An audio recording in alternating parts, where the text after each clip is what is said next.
কিছুদিন আগে একটা মুভি রিলিজ হয়েছে যার নাম কান্তারা, যা সারা বিশ্বে আলোড়ন সৃষ্টি করেছে। কিন্তু আপনারা কি জানেন এই কান্তারার আসল রহস্য কী, বা এই কান্তারা শব্দের মানে কি? কান্তারা শব্দের অর্থ একটি রহস্যময় জঙ্গল। আর এই মুভির কাহিনী নেওয়া হয়েছে দক্ষিণ কর্ণাটক থেকে, যেখানে একটি জায়গা আছে যার নাম উল্লুনারু।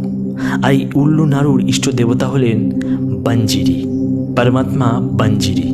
আর এই পরমাত্মা বাঞ্জিরি শব্দের অর্থ হচ্ছে জঙ্গলি শূকর। আর এই জঙ্গলি শূকর ভগবান বিষ্ণুর বড় অবতারের একটি প্রতীক। এখানে প্রচলিত একটি রীতি আছে যার নাম ভূতকলা।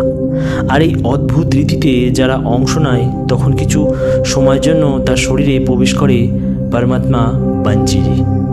তার ফলে সেই ব্যক্তি ভবিষ্যতে হওয়া ঘটনা দেখতে পারে এবং বলতেও পারে। আর এই মুভিতে সেটাই দেখানো হয়েছে।